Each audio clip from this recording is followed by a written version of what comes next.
فرنجا برسيفنا وبيدان جلكبنا ولا اللي هباتو كتبنا تكبفنا ولا اللي دكنا إجا قلبي دومسا بنوتا في لنا إساجير يبسا.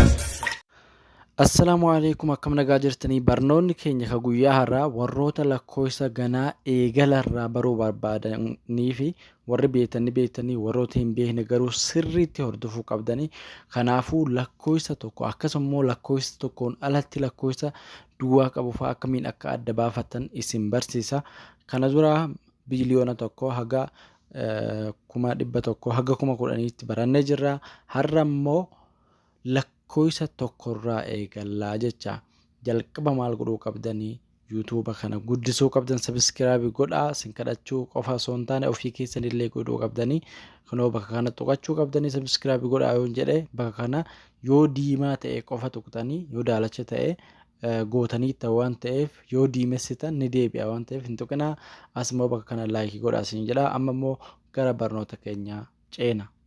Hayya barattoota keenya kinoo akkuma argaa jirtan namni kamuu jalqaba maal gochuu qabaa duwwaarraa kaasee haga lakkoofsa galii mataatti save godhachuu qabaa jecha maaliif jennaan biiliyoona barreessitus kuma dhibbaatiin barreessuu barbaaddus lakkoofsuma duwwaa haga sagalii kana malee kabiraa katti fidduu hin jiru waan ta'eef. Hayya duwwaa tokko lama sadii afur shan ja'a torba saddeet sagal miti kun katti aanee jiru immoo meeqa tokkoo fi duwwaa. Akkanatti meeqa ta'a mana 10 fi mana tokkooti. Ka jalqabaa manuma tokkoo qofa ture jecha. Amma tokko haga sagalii kun akka argaa jirtan duwwaa qabaa jecha. Kanaafuu meeqa ta'a 10 20 30 40 50 60 70 80 90 jecha. Akkasitti lakkooyinaa jecha. Eega mana 90 geenye immoo mana dhibbaatti isheenuu qaba. Mana 10 fidne jecha. Manni 10 lakkoofsa 2 qofa qabaa jenne. Mana dhibbaa immoo itti isheenuudhaaf lakkoofsa 3 barreessuu qaba. Lakkoofsichi akkuma argaa jirtan sanuma jecha kanuma duraa san ka biraan miti. Tokko kana fuuldura garuu lakkoofsa duwwaa 2 jira. Kanaafuu mana meeqa ta'a? Manni dhibbaa jira, manni 10 jira, manni tokko jira jecha. Kanaafuu dhibba tokko, dhibba lama, dhibba sadii, dhibba afur, dhibba shan, dhibba ja'a, dhibba torba, dhibba saddeet, dhibba sagalii. Mana dhibbaa kee jiraachuu maaliin adda baafannaa? Lakkoofsa abbaa 3 ta'uu qabaa jenne. Waliigallee lakkoofsa abbaa 3 qofa yoo ta'u dhibba keessa jirtan jecha. Dhibba 5 ta'ee dhibba tokko ta'ee garuu lakkoofsi abbaa 3 sun mana dhibbaa kee jiraachuu isin agarsiisa. Kanachuu save godhadhaa warri hin beekne. Katti aanu immoo mana kumaati. Manni kumaa lakkoofsa abbaa meeqaa qabaa? Lakkoofsa abbaa 4 qabaa jecha. Lakkaa'uu dandeessan kinoo 1, 2, 3, 4, 5, 6, 7, 8, 9. Lakkoofsi kun jalqaba isaa akkuma argaa jirtan kanuma tokko haga sagaliisanii garuu fuuldura isaatti mana dhibbaatti daanee mana 10tti daanee mana tokkotti daanee mana kumaa sheennee jecha waliigalle. Amma manni tokko lakkoofsa tokko qofa jennee manni 10 lakkoofsa 2 qabaa, manni dhibbaa lakkoofsa 3 qabaa, manni kumaa lakkoofsa 4 qabaa jecha abbaa 4.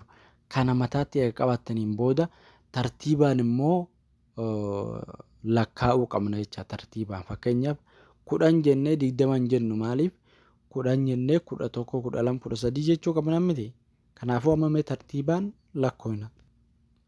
11, 12, 13, 14, 15, 16, 17, 18, 19, 20. Amma 10 irraa 20tti ceenee jirra jecha. Kanaafu 20 irraa gara 30 ce'uudha. 21, 22, 23, 24, 25, 26, 27, 28, 29, 30 guuttannee jirra. Amma immoo 30 irraa gara 40tti imaluu qabna. 31, 32, 33, 34, 35, 36, 37, 38, 39, 40 keenya jirra. 40 irraa gara 50 imaluu qabna jecha. 41, 42, 43, 44, 45, 46, 47, 48, 49, 50.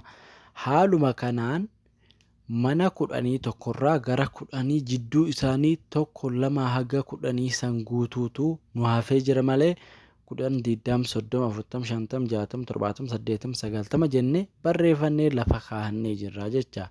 Haaluma kanaan haga 100 itti fufna. Maaliif amma 50 geenyeerra 50 fi 60 jidduu lakkoofsi tokko haga 9 sun asirratti hin barroone jecha.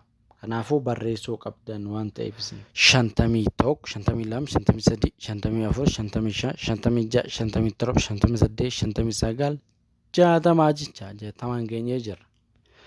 Lakkii kunnaan gallee warri jetta yoo jiraattan qalbii jettanii hin laalle yookaan sirriitti hin hubanne malee hin caqasne malee akka isinii galutti isinii lakkaa'an jira jecha. Kanaafuu sirriitti caqasaa, sirriitti hordofaa, inshallah isinii gala. Hayya amma immoo mana 60ti 61 62 63 64 65 66 67 68 69 70 gaannee jirra. Amma 70 irraa gara 80 imaluu qabna. 71 72 73 74 75 76 77 78 79 amma wanti lakkaa'aa jiru nuti manoota 10 20 30 40 50 60 70 80 innee barreessine kana jidduu isaaniitii gara jidduutti dabaruuf lakkoofsota lakkaa'uu qabnu akkaataatti lakkaa'uu qabnuun isin barsiisaa jira. Sirriitti hubachuu qabdanii jecha isin. Maaliif jennaan ani akka isiniif galuufan 10 20 30 40 50 60 70 80 90 godhee kaaheera malee jidduu isaaniirraa gara jidduutti lakkoofsi isin fidee deemuu qaba. Amma 80 geenyeera miti 80 jennee 90 hin jennu. Maaliif 81 82 nu hafeera waan ta'eef kanaafuu kana lakkaa'aa jirra. Akka kanatti hubachuu qabdanii jecha. 81 82 86 84 85 86 87 88 89 90 gahannee jirra. Gara 100tti imalatu nu hafee jira jecha.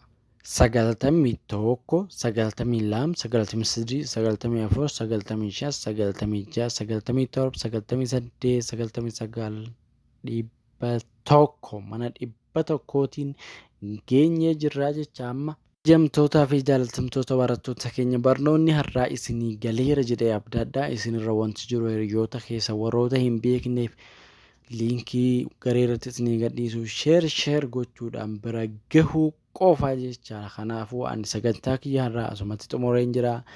Nagaya rabbii bakkuma jirtanitti isin faana haa jiraatu. Haga guyyaa biraa barnootuma kanaan wal fakkaatu walitti deebinutti nagaannaaf jiraadha. Wassalaamu alaikum warahmatullahi. Barachaa barsiifna qubeedhaan jalqabna wallaalli habaatu katabna dubbifna wallaalli dukkanaa ija qalbii doomsa barnoota filanna isa jiru ibsa.